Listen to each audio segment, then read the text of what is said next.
Türkiye'de gece ortaya çıkan 5 korkunç hayvan. Gece her şey sessizleşir, sokaklar boşalır ama doğa işte o zaman uyanır. Gündüz masum görünen bazı hayvanlar gece olunca adeta başka bir karaktere bürünüyor. Ve Türkiye'de geceleri karşına çıkmasını asla istemeyeceğin bazı canlılar var. Hadi gel, birlikte karanlığa doğru yürüyelim. Türkiye'nin en ürkütücü gece avcılarından biri kesinlikle kurtlar. Bozkurt dediğimiz bozkurt bu canlılar özellikle ormanlık ve dağlık alanlarda gece aktif olur. Gündüz belki göremezsin ama gece onların zamanı. Düşünsene, sessizlik var, bir anda uzaktan bir uluma sesi geliyor. İşte o an diyorsun ki, ben eve döneyim ya. Ama asıl mesele şu, o ses sadece bir kurt değil. Belki de bir sürü ve birbirlerine haber veriyorlar, buradayım, sen neredesin? Karanlıkta seni görmeden izliyor olabilirler. Rüzgarın yönünü koklayıp, sesini dinleyip, hareketlerini takip ediyorlar. Sen hiçbir şey fark etmeden onlar seni çoktan fark etmiş oluyor. Ama korkunun en ilginç tarafı şu, aslında sana saldırmak için değil, senden uzak durmak için oradalar. Çünkü kurtlar insanlardan kaçmayı tercih eder. Yani o ürkütücü gece avcısı, çoğu zaman senden daha çok senden korkuyor. Yine de, gece, dağın ortasında o uluma sesini duyarsan, içinden gelen o sesi dinle, yavaşça arkanı dön ve ışığa doğru yürü. Çünkü o gece, doğa artık sana değil, onlara ait. Kurt yüzü hilal.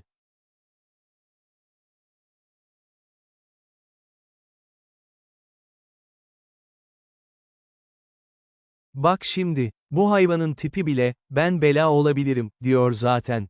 Yaban domuzu geceleri şehir kenarlarına kadar iner. Özellikle çöpleri karıştırırken görmüş olabilirsin. Ama işin kötü tarafı şu, bu arkadaşlar sinirli. Çok sinirli. Bir anda önüne çıkarsa kaçmayı bile düşünme, çünkü senden hızlı olabilir koşan erkek. En iyisi, görmezden gel ve yavaşça uzaklaş. Çünkü yaban domuzu seni av olarak görmez. Ama tehdit olarak görürse işler değişir. Özellikle yavrusu varsa, işte o zaman durum ciddileşir. Annelik içgüdüsü devreye girer ve o sakin gibi duran hayvan bir anda tank gibi üstüne gelebilir. Gece karanlığında hışırtı duyarsın. Çalılıklar kıpırdar ve bir anda o iri gövde ortaya çıkar. İşte o an yapman gereken tek şey, panik yapmamak. Koşmamak. Sessizce geri çekilmek. Çünkü sen ne kadar sakin kalırsan, o da o kadar yoluna devam eder. Ama unutma, burası onların alanı ve gece olduğunda, şehir bile bazen onlara ait olur. Yani gece dışarıdaysan ve etrafta garip sesler geliyorsa, belki de yalnız değilsindir.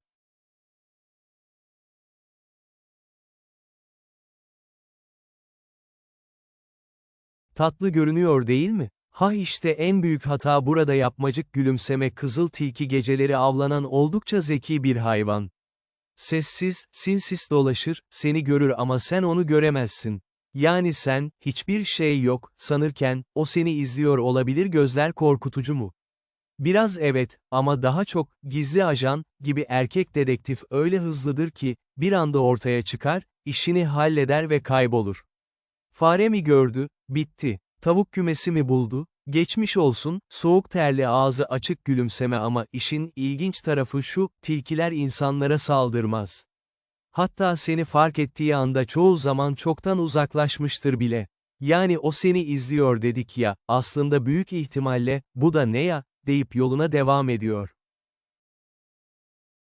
Gece yürürken uzaktan iki parlayan göz görürsen, panik yapma. Büyük ihtimalle bir tilki sana kısa bir kontrol yapıyordur. Sonra ne olur biliyor musun? Bir gölge gibi kaybolur, sanki hiç orada olmamış gibi. İşte doğanın en sessiz, en kurnaz karakterlerinden biri, ne tam korkutucu, ne de tamamen masum. Ama kesin olan bir şey var, gece olduğunda, sen onu aramazsın, o seni zaten bulmuştur.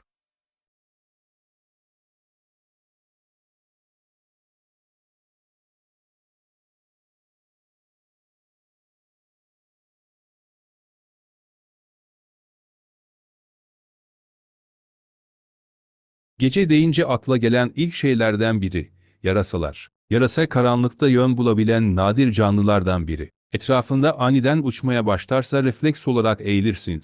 kabul et. Ama aslında sana saldırmazlar. Sadece fazla yakın uçtuklarında insanın kalbi bir hop ediyor. Çünkü onların bir özelliği var, ekolokasyon. Yani ses dalgaları gönderip geri dönüşüne göre etrafı görürler. Senin etrafında uçuyorsa, aslında sana çarpmamak için hesap yapıyordur. Bir anda kafanın dibinden vızıt diye geçer. Sen eğilirsin. O çoktan yön değiştirmiştir bile. Korkunç gibi görünürler ama gerçek şu. Onlar geceyi temizleyen gizli kahramanlar. Sinekleri, böcekleri avlayarak doğanın dengesini korurlar. Yani o karanlıkta uçan küçük gölge. Aslında sandığın kadar tehlikeli değil. Yine de, gece yürürken bir yarasa sana doğru uçarsa, içgüdüsel olarak şöyle dersin. Tamam kardeşim, hava sahası senin. İşte geldik listenin en gizemli üyesine. Başak Türkiye'de nadir görülen ama gerçekten tehlikeli olabilen bir yırtıcıdır. Sessiz hareket eder, gece avlanır ve seni fark etmeden seni izleyebilir. Bu hayvanı görmek ya çok şanslısın ya da biraz fazla yanlış yerdesin. Çünkü Başak öyle herkesin görebileceği bir hayvan değil. Ormanın en derininde, en sessiz köşesinde yaşar. Adeta görünmez gibidir. Sen fark etmeden gelip geçer. Keskin gözleri vardır. Karanlıkta bile en küçük hareketi fark eder. Bir yaprak kıpırdasa o zaten çoktan odaklanmıştır bile. Ama işin ilginç kısmı şu. İnsanlardan uzak durmayı tercih eder. Yani seni izliyor olabilir ama bu saldıracağı anlamına gelmez. Yine de gece ıssız bir ormanda yürürken bir anda içini garip bir his kaplarsa. Hani şu bile izliyor hissi var ya. Belki de gerçekten izleniyorsundur. Ve o an yapman gereken şey basit. Sessiz ol, etrafına dikkat et ve bulunduğun yerden yavaşça uzaklaş. Çünkü bazı canlılar vardır. Onları görmek büyük bir şans.